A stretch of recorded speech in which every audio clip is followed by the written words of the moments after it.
Good afternoon, everybody. We're going to get started. Good afternoon, everybody. As you all might know, this is a hybrid meeting, so there's folks online currently, Zoom, watching, as well as people right here in the audience.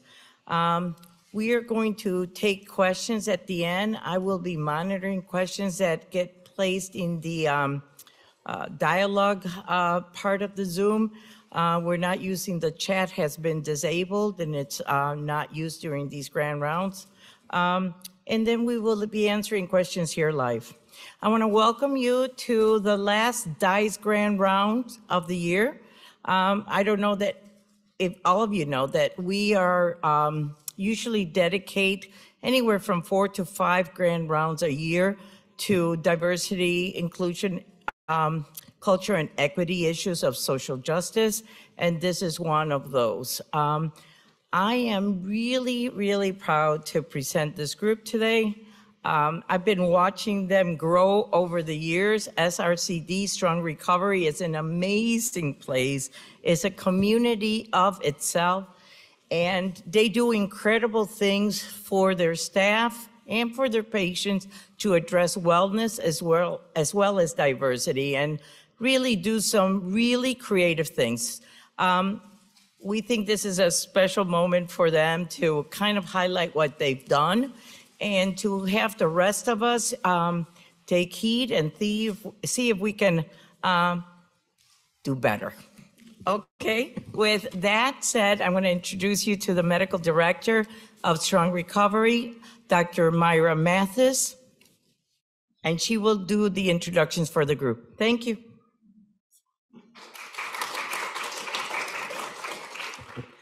Thank you, Dr. Olivares, and good afternoon, everyone. It is really an honor to join you all for the last DICE rounds of this academic year, and a particular honor of mine to be able to introduce members of our team who will be sharing about the work that we've been doing at Strong Recovery.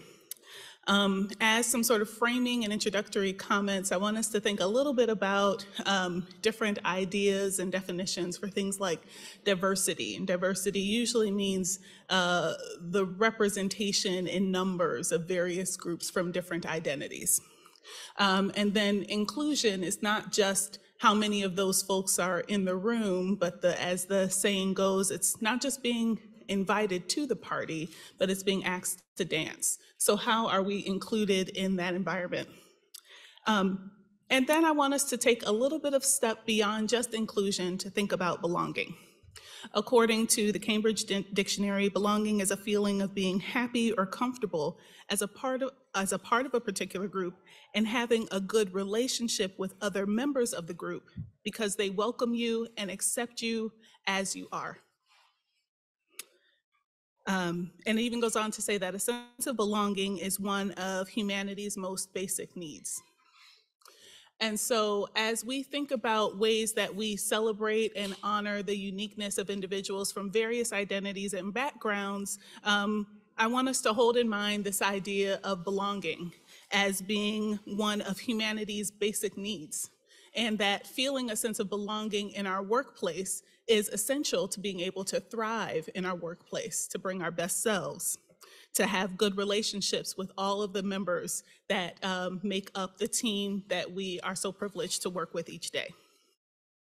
And so as we're thinking about this idea of belonging, we're going to share, at least this wonderful team is going to share about some of the things that happen in Strong Recovery to celebrate the uniqueness of various groups and identities, in particular focusing on the evolution and development of this year's Black History Month programming. And I say programming intentionally because, as you will hear, it wasn't just one event, but they are going to go into the details of all that encompassed our celebration of Black History Month this year. And my hope is that as we're hearing this, we will think about best practices that we can take to our own clinics and things that we can apply to various celebrations of different groups and identities and folks of different backgrounds. This is one example that can be extrapolated to other things. And so with that, I am happy to introduce Toya Robinson, Tim Owens, and Teresa Braun, all of whom are senior chemical dependency counselors at Strong Recovery and members of our Black History Month Planning Committee, who will present this grand rounds. Take it away, guys.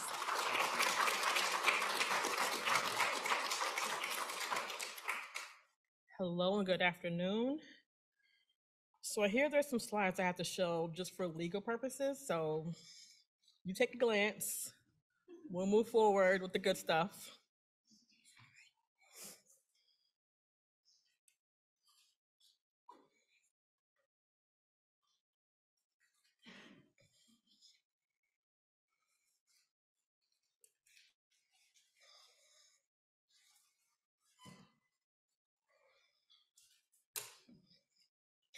Okay.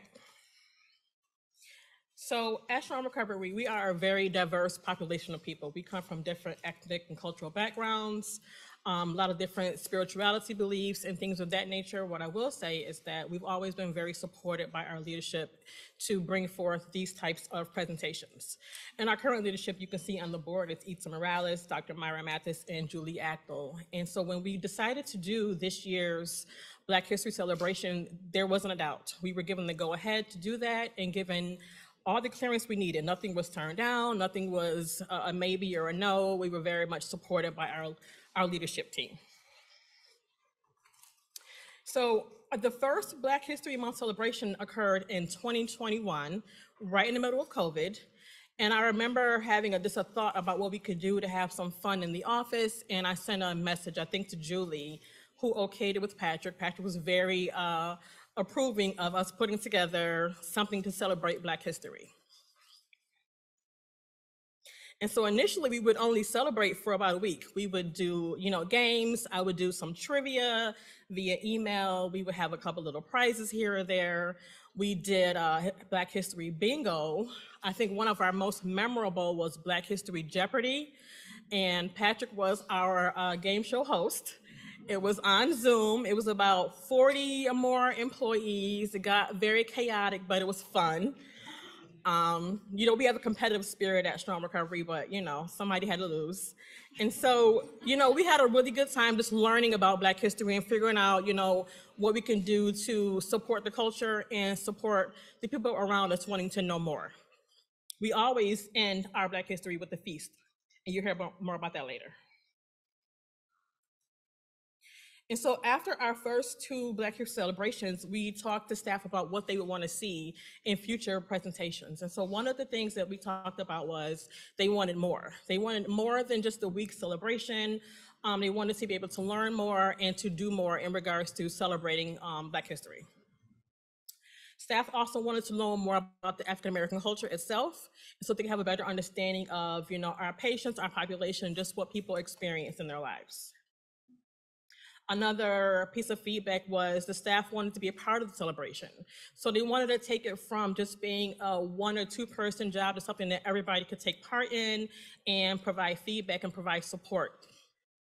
And so we knew that we needed to do more to bring more innovative ideas to bring forth an easier, more beneficial way to celebrate such an essential part of our history.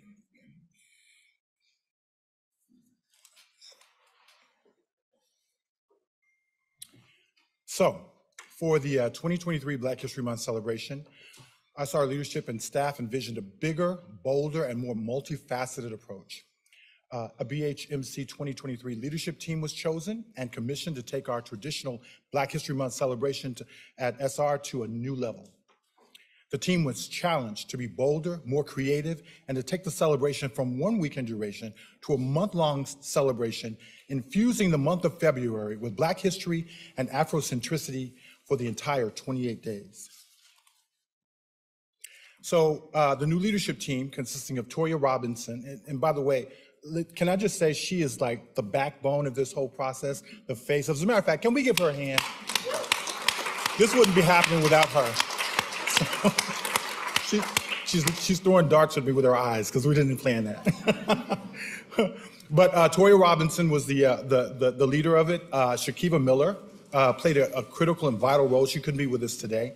But and then myself, Tim Owens, we accepted the challenge in November of 2022, and immediately we began to develop a strategy.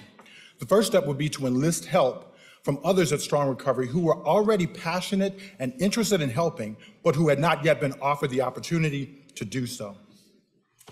So our leadership team sent clinic-wide email informing staff of the new committee forming and inviting those interested in volunteering to respond affirmatively.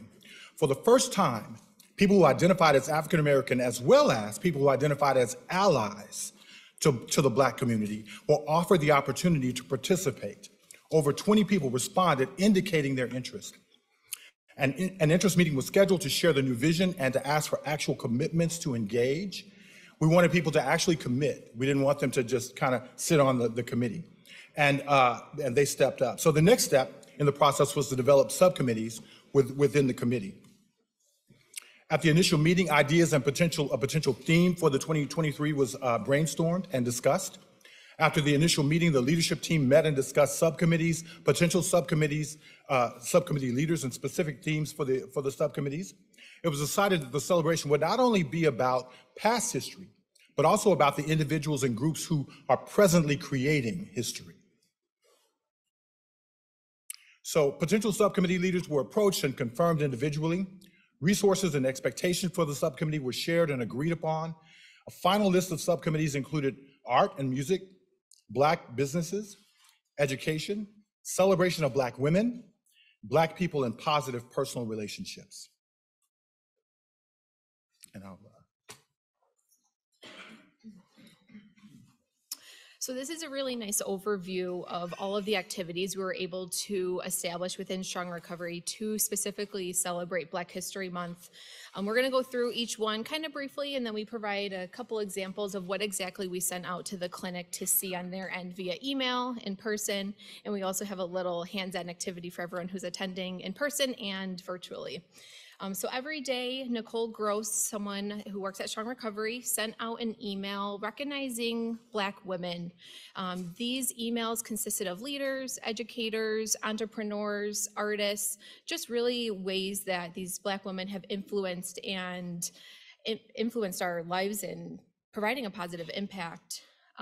Jason Warner was in charge of doing the Black History Facts. So he also provided daily facts via email to staff, and it recognized Black achievements, Black firsts, Black excellence, and it really was just an interesting and insightful way, allowing just a space for staff to do it on their own time. If they had a busy morning, they could read the email later.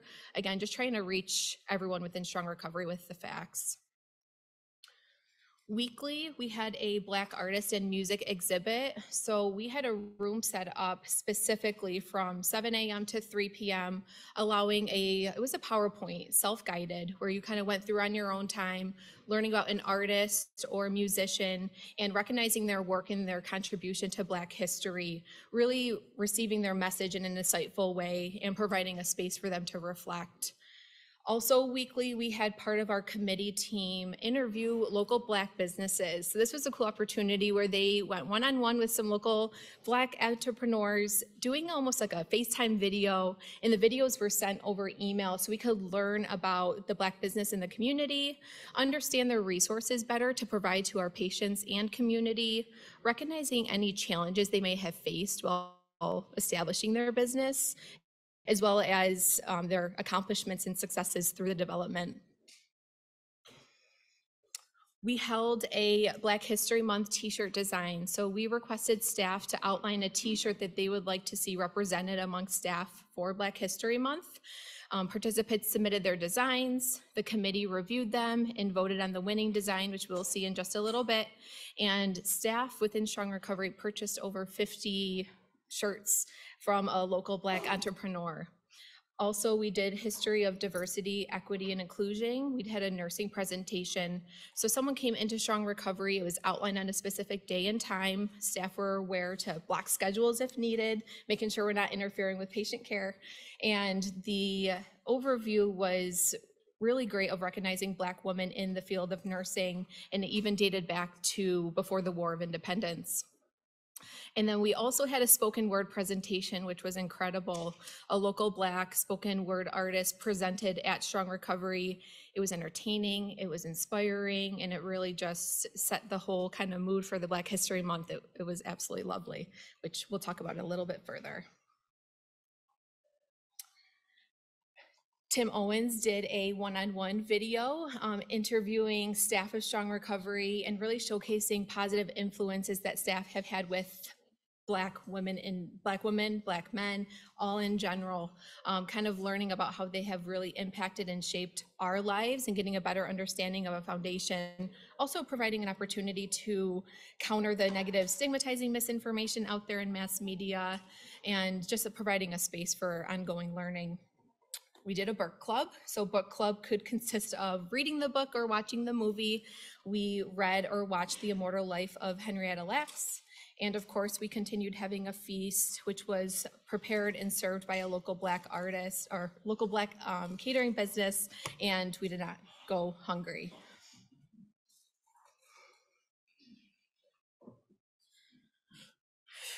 So here is an example of one of the exhibits that Nicole Gross did. She was in charge of the Women of Wonder that we said was a weekly email that went out. So this is LaShonda. LaShonda is a therapist, a trainer, and a life coach. She recently conducted a trauma-focused training that a lot of us at the U of R took, and we absolutely enjoyed it. She was a joy to encounter on Zoom, but still, she was great. And so some of the things that we learned about in that training were focusing on the effects of influence and impact and how they affect us in our lives going forward. We talked about the 5 trauma responses, which are flock, flee, fight, freeze, and fawn. She shared with us that her passion is to help people heal while living a fulfilled life. And so in that training, she was very focused on clinicians and what they would like to see done within their work environment to make them feel more supported. And so to hear other clinicians share some of the things they're experiencing or some things that they would like to see happen was very fulfilling for a lot of us in that training. Ways that you can support LaShonda are going on her website, which is laborsoflove.com. She does a podcast as well. She was very, very insightful, and we hope that we can see more of her in the near future.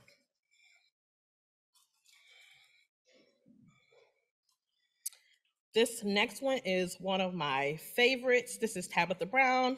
I'm sure some of you may have heard of her. She kind of blew up over the last few years. She started off as just a person who would do recipes and do it on live on Facebook. And so now she is considered like America's mom. She does a lot of work on veganism and holistic healing. She operates her own hair care online, and oftentimes you can see some of her merchandise in Target. It usually sells out very, very fast. So if you see it, go get it. But she's all about healing and being holistic and teaching about faith and perseverance and finding your own unique path to achieve your dreams. So some of the ways you can support Teresa Braun are by getting any of her best-selling books, visiting her on social media, or purchasing any of her products that are available, usually in Target, but always online.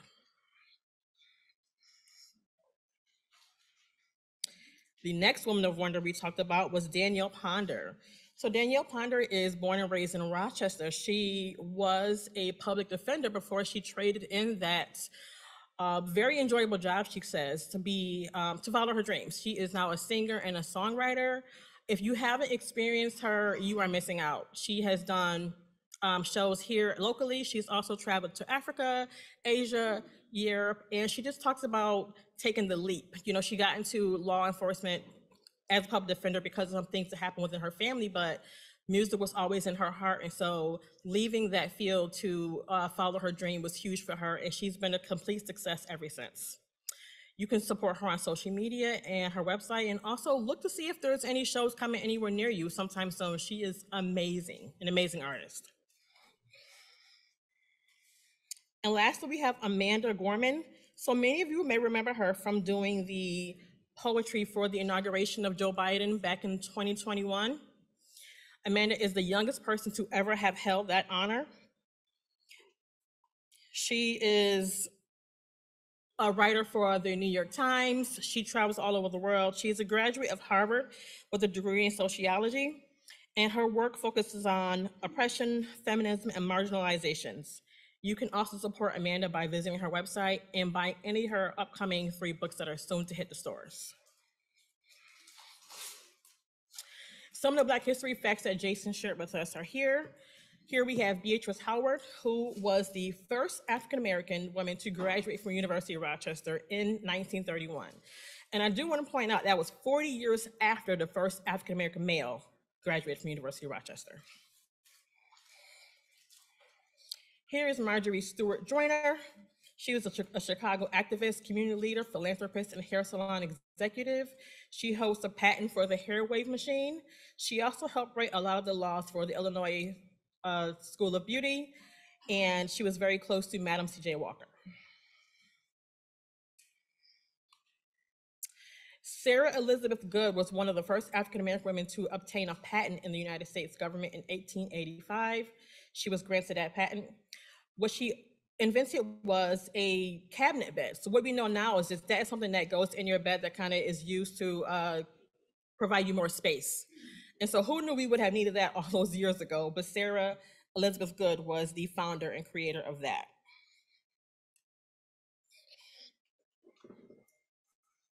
Okay, so here is actually a little interactive example of the creative arts and music. So for specifically, this was outlined for staff, and the goal was to get them out of their desk, away from their computer, in a space where they could fully reflect on the information that was being presented on a PowerPoint. So what you're seeing is exactly what was presented to staff. What we're going to ask Dr. Myra Mathis is passing around just a little piece of paper. If you have any type of reflections, emotions, takeaways, anything that you are experiencing while kind of going through this brief little art slideshow focusing on a specific artist, jot it down. It doesn't need to be shared. It can just kind of remain to yourself. I also have a couple examples of what was shared in our little journal. So the journal was left every day on the Friday that we were showing the PowerPoint for staff to write down any of the following: the emotions, feelings, learnings, and takeaways. Some of the things in the PowerPoint are a little graphic. It's meant to promote education and growth and knowing that this stuff really happened. This is Black history. So first we want to recognize the artist. Her name is Kara Walker. She's a New York artist based out of California. She's known for her candid investigation of race, gender, sexuality, and violence all throughout her silhouetted figures. She was born in California, raised in Atlanta, Georgia, and a lot of her work can still be found in museums and public collections throughout the United States and Europe. So behind her work, so she's one of the most complex and prolific American artists of her generation. She gained national and international recognition for her cut paper silhouettes we'll just see in a brief moment. She's also standing in front of one of her images that she had developed.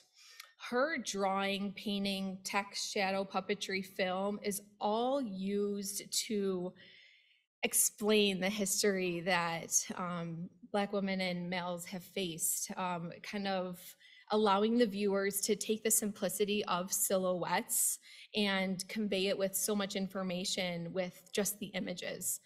Her work is absolutely amazing once you see it. So the first one is called Gone. It was developed in 1994. I'll give you a moment to kind of read through it, but as you can see, this is one of her silhouette images. Black and white is usually what she did do. Sometimes they did incorporate some color as well. Specifically in this picture, you can see the figures arranged on the white wall in an uncanny sexual violence scenarios, kind of reviving the 18th century cut paper silhouette critique. It's also refers to Gone with the Wind from the American Civil War.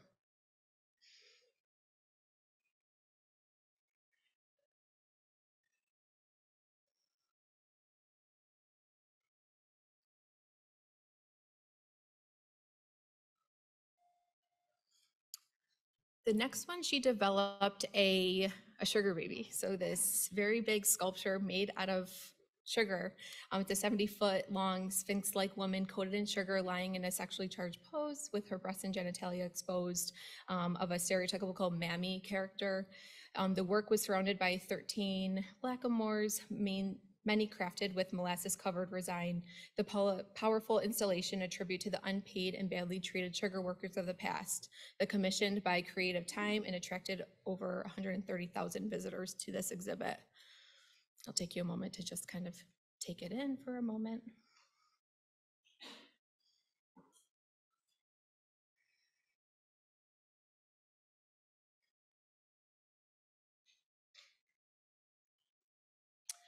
Next one, she named Darkytown Rebellion, developed in 2001. So it's a large-scale mixed media installation. As you can see, some of more of her paper cutouts. There is a little bit of some color in the background, kind of adding to the dramatic silhouettes that she developed.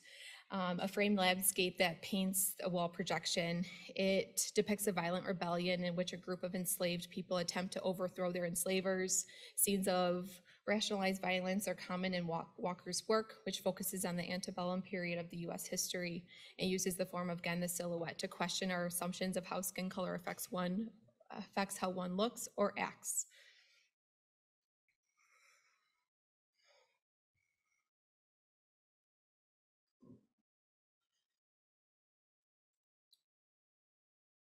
And then we have one more, kind of gives a nice 3-picture silhouette, resurrection story with patrons, developed recently, 2017, a couple years ago. So in this work, Walker compares the silhouette's formal beauty with horrific scenes of brutality and oppression, thus connecting the violence of slavery with artistic and cultural figures that profited from it. As former Met creator Gary Tendreau has noted, her work focuses the viewer to consider the effect of prejudice on both the oppressor and the oppressed, and the malicious self-perpetrating stain slavery and racism have left on all aspects of American culture.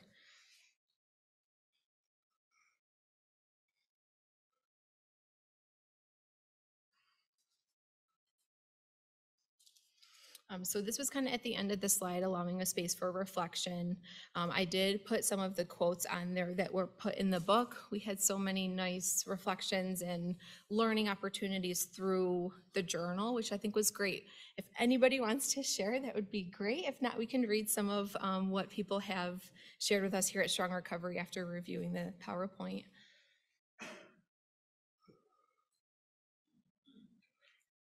Going once, going twice. All right, so part of the feedback that we had received, experience of looking through Kara Walker's work was moving. I love both the simplicity as well as the complexity of her black and white images. Someone had noted that her work leaves me to wanting more and also feeling a bit angry at the same time. I love how unapologetically bold she is. That is Black resilience. Kara Walker's art is powerful. She encourages you to look at, think about, feel the hardships that Black culture has endured, but you are invited to do so through an artist's lens. Kara Walker really uses her work to help others take a walk in some very difficult realities. I appreciate her message.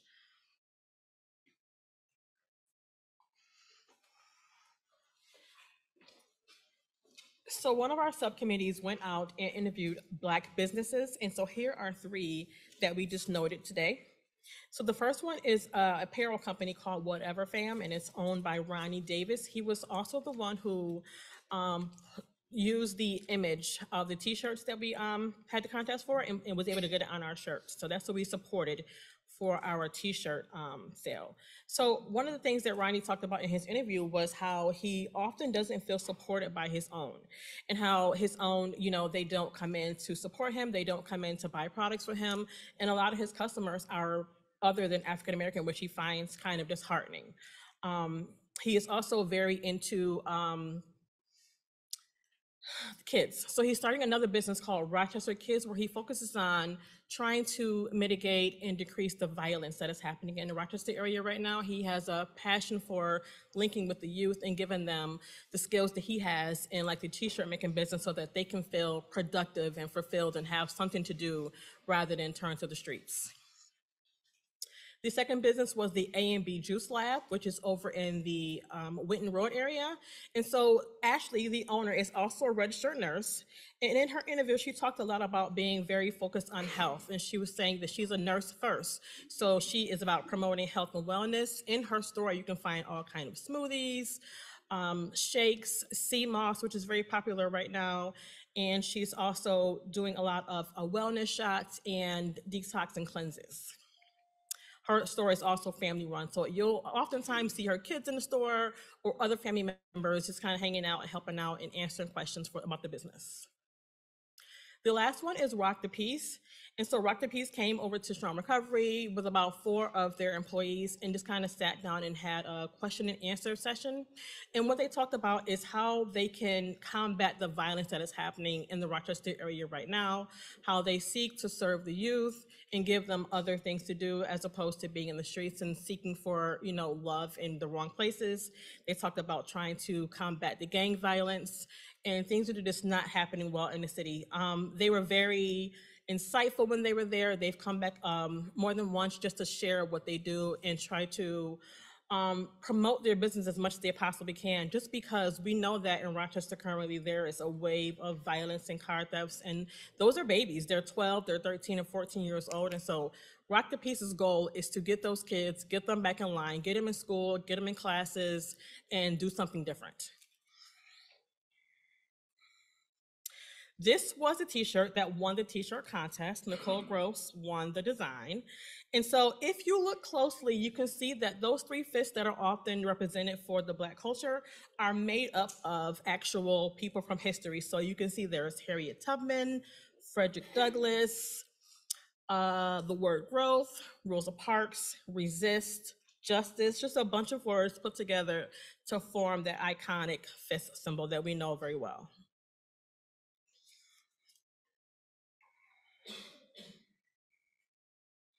We had outside presenters for the first time in our Black History celebration. And so the first was Chanice Griffin, who is the Nursing Director for Diversity and Equity and Inclusion with the University of Rochester.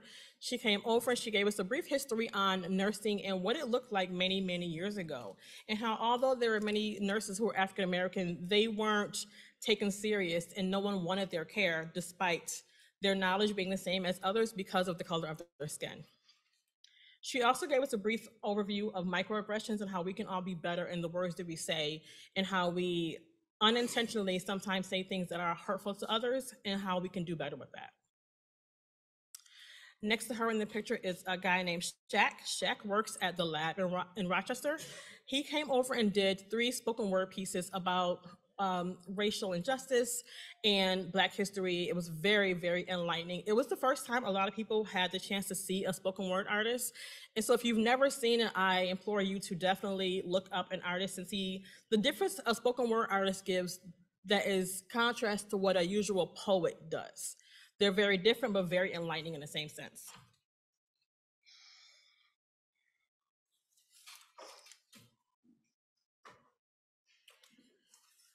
So in an effort to sort of combat and work toward overcoming some of the stigma that we as Black people kind of experience, we wanted to actually do something around positive personal relationships involving Black people. So what we did was we interviewed about 20 of our staff, and we simply asked them to talk about a Black person who's had a positive impact on their lives. We videotaped that and we put that all together in one project that was about an hour long. But we want to show you a brief video clip of that and what that looked like. So, Dr. Mathis, we just wanted to get you to talk a little bit about a person of African American heritage who's had a positive impact on your life, who you've known personally. So who would that be for you? Well, thank you for the question. And the first person that comes to my mind easily is my grandmother. Mary Catherine Johnson Nowlands, her full name. And she was born and raised in Glade Springs, Virginia. So a small town in Virginia that's right near the Tennessee border. Our family had a plot of land, and her father was one generation removed from slavery.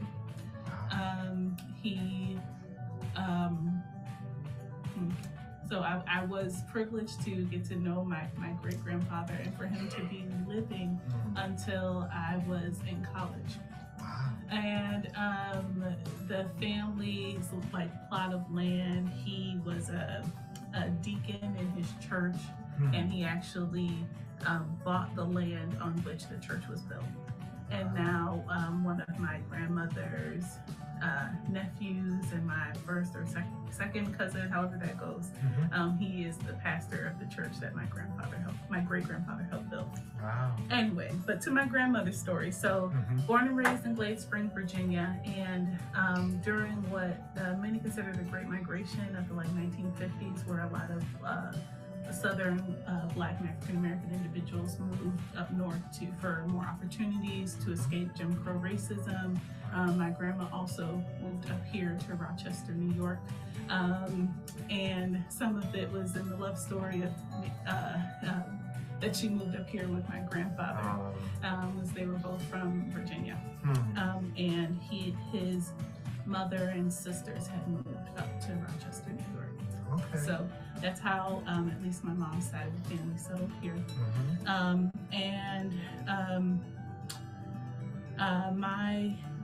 My grandma then, even though there were some challenges there with my grandfather being able to find work, my grandma was able to find work a bit easier.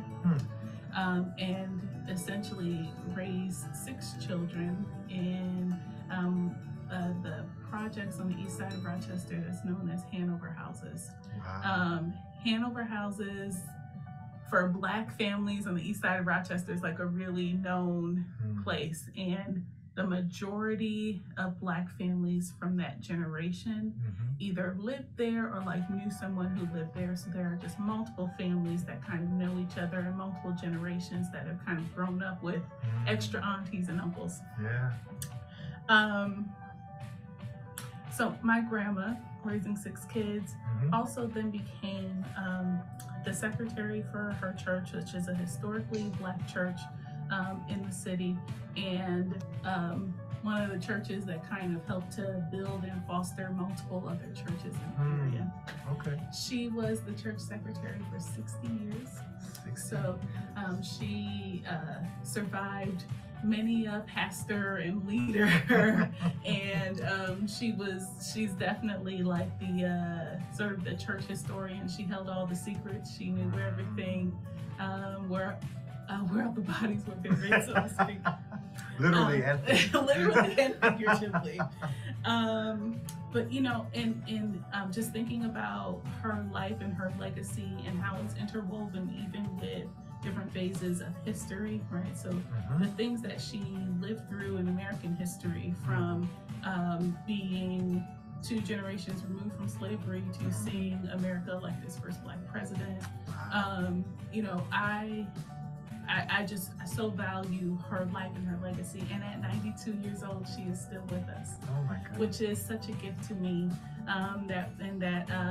my son gets to experience her sassiness and her playfulness, and also her strength. So the things that she taught me personally is really about persistence, about unwavering strength in the midst of opposition, and that she found ways to lead and be influential in a time and in spaces where women, and Black women in particular, weren't always given space to do so. Wow. She taught me what that looks like, to be able to use your influence and your leadership with wisdom. Even if someone doesn't give you a title, it doesn't mean that the work that you're doing is any less valuable, and can have any less impact. So no one that I would think of, except for Mary Catherine Johnson Mallon, my grandma, 92 years old, still being just as fierce and as strong and as sassy as she has been for all of those 92 years. Wow. Thank you so much.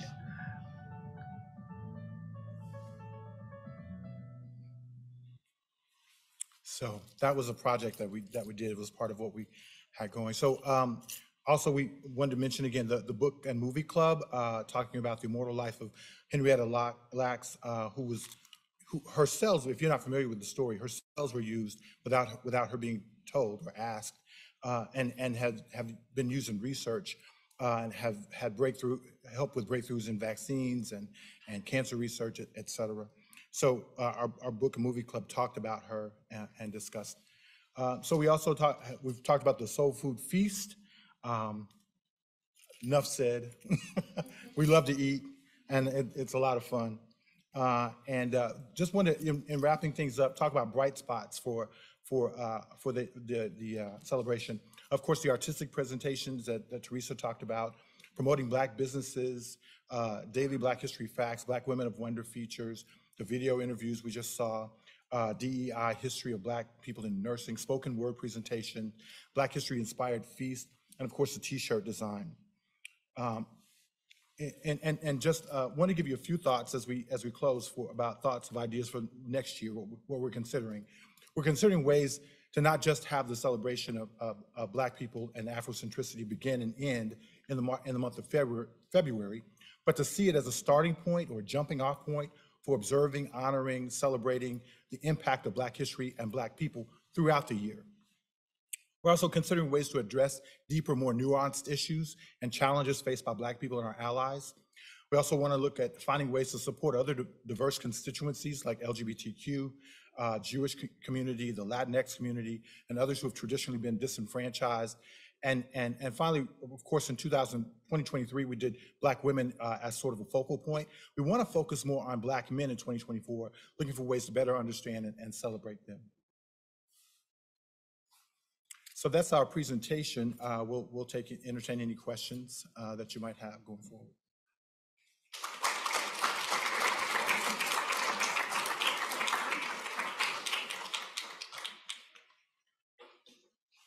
Thank you very much. That was energizing. And I want to say that this is not the only thing Strong Recovery does. They celebrate every holiday to the max. And I really want you guys to, first of all, I'm very jealous that I never get invited to the feast. But really take a good look at this group. They have found a way, and this is my question to you all, is how do you guys get that juice to get it going? How do you bring that together? And how can some of us learn in our other divisions, how do we get that energy and get that bug? Because it seems that you all have that bug to kind of outdo each other and outdo yourselves every year. Of course. I would just say that, again, we are a very competitive group at Strong Recovery, so we feed off of games and contests and bragging rights. But it's really encouraged. It's encouraged to go out to do more. And I would say this as a clinician for many, many years, it helps to be able to come to the place of work and not have to do work. You know, there's work and then there's still a time to have fun with my coworkers who I absolutely adore. So I think that makes coming to work a little bit easier. So it's very much encouraged to step outside the walls and put together a presentation or a program or some sort of way to just focus on our own well-being as opposed to just our patients. Thank you. Thank you. That's great. Oh, go ahead, Tim. I was just going to share that. Also, I think the culture starts at the top. Right. I mean, the people who lead our team actually have a passion for this, and I believe that comes through as they encourage us to do what we do as well. Ditto. Since everybody ditto. Very good. Very good. Any questions from the audience? Any comments? Chanel, stand up, Chanel. Sorry, Chanel. This is Chanel Anderson. She's the new director of the Office of DICE. She'll get to meet you all, but I thought this is a great opportunity since you stood up to introduce you. Thank you. This was great. I learned so much, and I'm really excited to participate in the meal portion next year and in anything else that I can participate in. But I do have two questions. One, the t-shirt, is it still for sale, or can we get one, or how do we get one, or is it? If we had enough people that wanted them, we could make it happen. Well, add me to a list. Okay. Because I thought it was fantastic the way that the names were, they came together to make 3 fists. That was for sure. That was brilliant. So kudos to the person that came up with that. Nicole, yeah.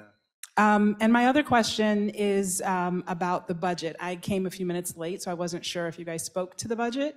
How is this budgeted and planned for? Or is it like voluntary or? We Yeah, can tell speak you, more but then about we'd that. have to kill you. So I'll just say that a lot of what we do is free, you know, and we pride ourselves on being able to do that. You know, and what we do, we don't make a lot of money. We're not like, you know, but we pride ourselves on being able to do it so that everybody can afford it. I mean, the most expensive thing people purchased were the t-shirts, which were $25 a piece. And they did that with gladness. They were just happy to support not only the business, but Nicole in her design.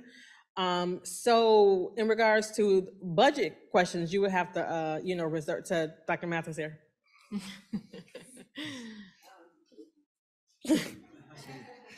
you stuck? Here, take this.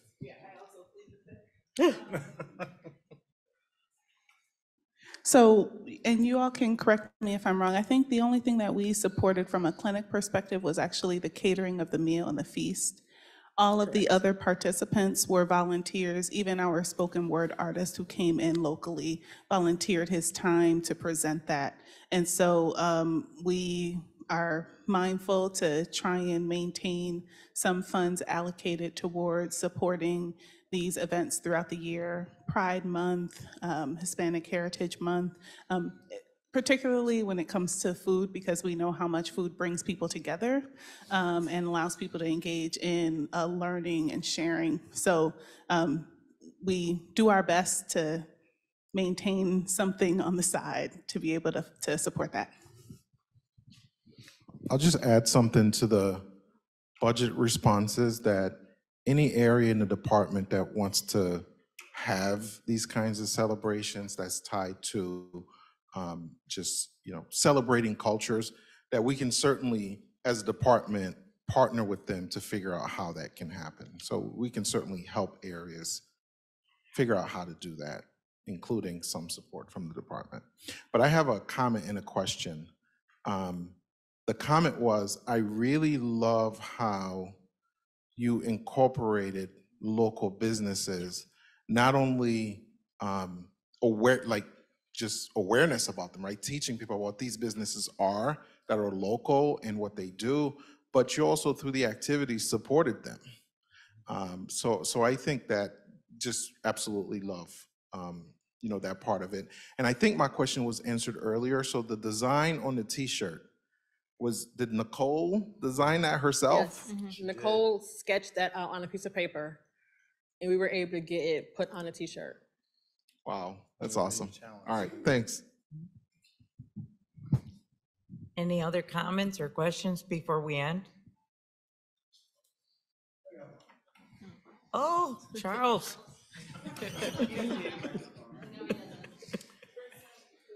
When you work for a university like the U of R for such a long period of time, you get to see things. And one writer said, a job you do for a paycheck, work you do because you love it, ministry you do because you're called. When you can get your ministry and work to be one, that's a blessing. We're blessed at Strong Recovery because we have a lot of people who have turned the work there into a ministry.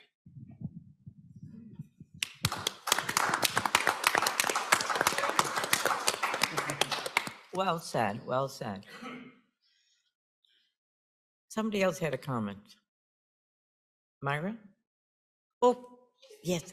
I also don't need a microphone. Yeah. Telva, every time there's free food, I go, so you can just ride with me the next time.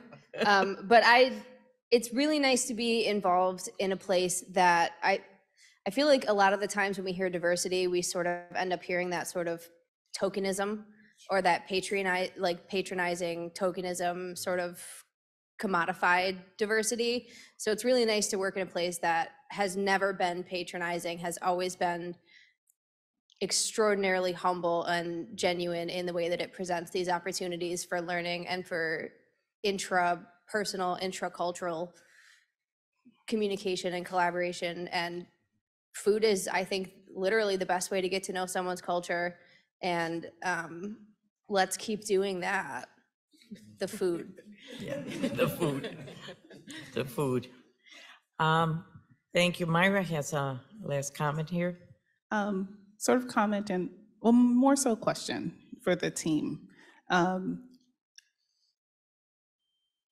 Okay, so a comment and a question. First, I will say, as the comment, that it is a joy as someone in leadership to be able to work with a team and staff that are so enthusiastic about these things, that we didn't have to look around and say, oh goodness, what are we going to do to celebrate this month, or how are we going to honor this culture?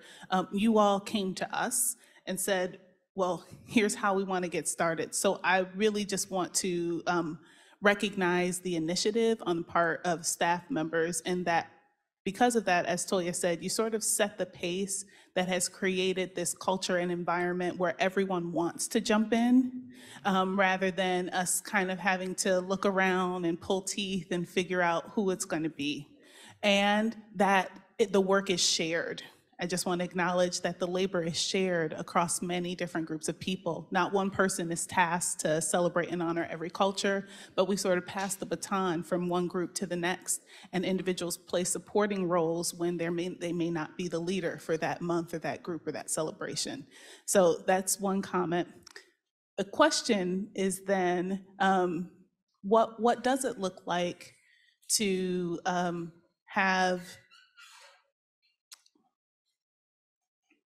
I'll say it this way. Do you think that having sort of an ad hoc committee for individual celebrations is the way that will continue going? Or does it look like a more steady committee that kind of shepherds things throughout the year? I think that it will likely continue, at least for a while, the way it is, just because as clinicians and providers, we're all so busy and so, stretched thin at times. And so it's easier to say, you know what, I'll join this club this month, and then next month I'll take a break. And then maybe I'll support this one, from afar, and then next time I'll take a lead. I think it's easier sometimes to manage your time better that way, as opposed to trying to be on every single celebration. And even, just participating in those events means you're celebrating those programs or initiatives. Just being able to come to the Zoom meetings or just being able to do the activity is also a form of support. Yeah, I'm going to second that. Just, I think it's great that usually with Strong Recovery, when they have an idea and it's something they want to implement, an email goes out, and if anyone's interested, they kind of join them to a meeting perspective and see if it's a good fit for them, see if they can make time for it. So it's a way of, there's people who are willing to take that initiative, but also welcoming new ideas and new members as the months continue. And we also have the Give Back Committee, where we invite staff to come in and give their ideas. And if they don't want to do it for the next month, that's totally okay. So just taking any help that we could ever get. I was just going to say, for instance, we support each other, right? So as Toya and I were in her office and talking about this presentation, and a member of the LGBTQ committee who was really instrumental in helping us here said, okay, it's time to get started thinking about that celebration. And we were like, yeah, we're on board, let's do it. So I think it just fosters a sense of support and encouragement to do it that way. Okay, well, thank you so much, team, for sharing. A round of applause for you guys. All the work you do all year long, and I want to go to the October Halloween celebration this year. I want to just point out to everybody, here's the QR code so you can get your CME. Starting July, you are going to be required to have 5 CMEs in diversity, inclusion, culture, and equity for your annual reviews, and this type of grand rounds count as for that event. So thank you very much for sharing. I hope some of these ideas stick to some of you, and you are able to even do better next year. And I hope you guys are able to do better, and I hope you invite us. All right? All right. Have a good afternoon.